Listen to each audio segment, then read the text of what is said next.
श्री हरि भक्ति आस्था में हम ग्रंथ भक्तमाल से श्री विष्णु जी के वेद व्यास और पृथु अवतार की कथा को सुनेंगे। ब्रह्मा जी के श्राप के कारण मछली स्वरूप धारिका आद्रा नाम की एक अप्सरा थी, जिसने एक सुंदर पुत्र और एक कन्या रत्न को जन्म दिया।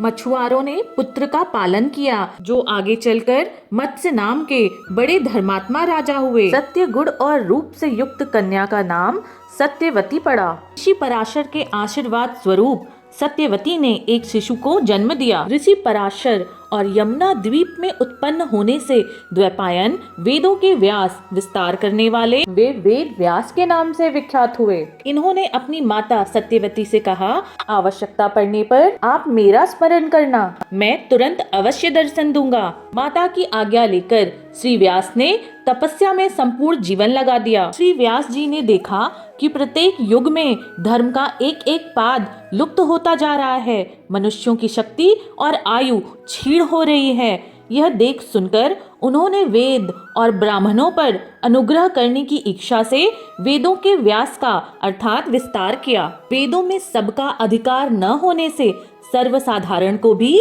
वेद तात्पर्य सुलभ कराने की दृष्टि से इन्होंने 5वें वेद तुल्य महाभारत इतिहास ग्रंथ की रचना की है और वेदों के अर्थ को स्पष्ट करने के लिए महापुराणों की रचना की। परंतु मन में जैसी शांति थी वह नहीं प्राप्त होने से अपने आप को अकृतार्थ मानकर खिन्नता को प्राप्त करके देवर्षि श्री नारद जी की प्रेरणा एवं आशीर्वाद से श्रीमद् भागवत महापुराण की रचना करके परम विश्राम पाया। परम हंसाचार्य श्री शुकदेव जी व्यास जी के ही पुत्र हैं। महाराजा अंक की पत्नी सुनीता थीं, जो कि साक्षात मृत्यु की कन्या थीं। अंक और सुनीता का वेन नामक पुत्र हुआ, परंतु वेन अपने नाना मृत्यु के स्वभाव का अनुसरण करने के कारण अत्यंत क्रूर कर्म करने वाला बना।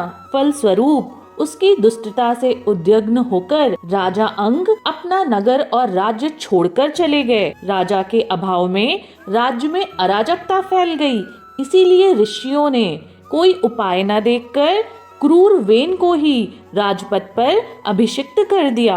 स्वभाव से ही क्रूर वेन ने ऐश्वर्य प्राप्त कर अत्यंत उन्मत्त होकर विवेक शून्य होकर सभी धर्मात्माओं ऋषियों एवं पुरुषों सभी को विनष्ट करने पर तुल गया। ऋषियों और गुरुओं के समझाने पर समझना तो दूर, उसने सभी की अवहेलना की। तब क्षुब्ध ऋषियों ने क्रोध करके हुंकार मात्र से वेन को मार डाला। अब राज्य में कोई राजा न होने के कारण लोक में लुटेरे और दुष्ट प्रजा को हर प्रकार से दुख देने लगे।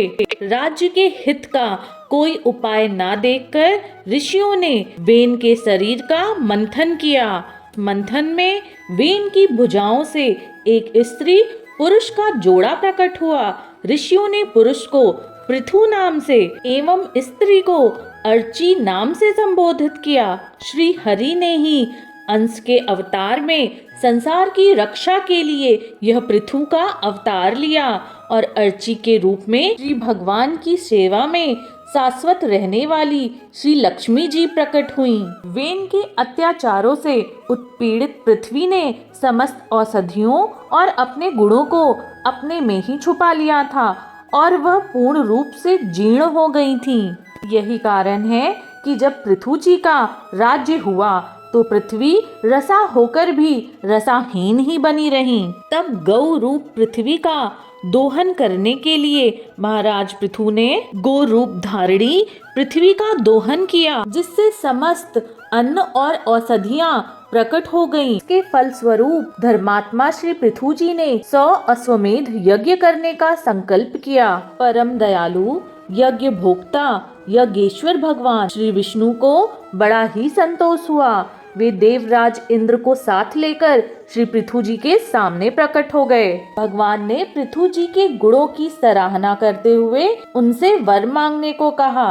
तब पृथु जी बोले, मुझे मोक्ष पद की भी इच्छा नहीं है। निरंतर आपकी कथा और कीर्ति सुनने के लिए मुझे 10,000 कान दे दीजिए, जिससे मैं आपकी लीला और गुणों को सुनता रहूं। वर देकर भगवान अंतर्ध्यान हो गए। राजा पृथु धर्मपूर्वक प्रजा का पालन करने के उपरांत अंत में श्री हरि के चरण कमलों का चिंतन करते हुए ब्रह्म स्वरूप में लीन हो गए।